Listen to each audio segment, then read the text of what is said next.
we have talked about how phases influence relationships and present realities. And today we will look at how it influences distinctive opportunities. In It's Just a Phase, Reggie Joyner and Kristen Ivy define distinctive opportunities as opportunities to help kids to know God, relate to God, and experience God's love as they move through each phase. In the book of Deuteronomy, Moses said that the Israelites were to love God with all their heart, soul, and strength.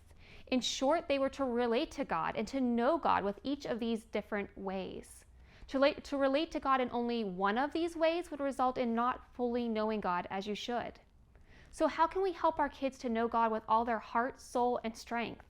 Well, we need to recognize that with each new phase, our kids might need help figuring out how to know God in the current phase they are in. A preschooler might relate to God through wonder and through their imagination. So through play and fun, we can help them to experience God's love. However, a high schooler will not relate to God through the same kind of experience. They will be more interested in experiencing God through the things about which they are passionate.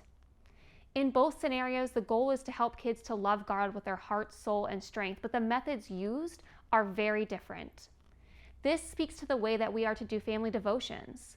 With preschoolers, our devotion time can incorporate play and song. For elementary students, stories are captivating, and we can help them to fall in love with the story of Scripture. Middle schoolers need affirmation about their identity as a child of God, and they will have crises in their life that need to be solved. And finally, high schoolers need to know how to apply what they have learned about God to their life. So maybe you're listening and you have children in many of these different phases, and you're wondering, how do I incorporate all of these methods into one family devotion time? Well, give your high schoolers opportunities to teach the younger kids, and allow the little ones to hear the words of validation and identity that you speak to your older kids. It won't be perfect all the time, but being aware of the different needs of each of your kids will help to guide your family time. Each phase is unique and different, and each phase has a new distinctive opportunity that can be used to help our kids mature in their relationship with God. God doesn't change, but we do. And as your children change and grow, don't miss the opportunities that you have to help them rediscover how to love God with each of these passing phases. Thank you, Jenna, for that message. And thank you for joining us for this week's episode of Fridays Are for Families. We place a high value on discipleship, specifically at home, because we believe that strong disciples are made at home.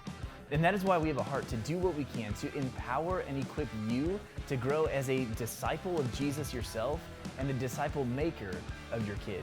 If you have any specific requests for information you would like to hear about, we invite you to share them with us, either by commenting on this video on YouTube or Facebook, or by emailing us at family@lifeatpathway.com. We look forward to seeing you next week.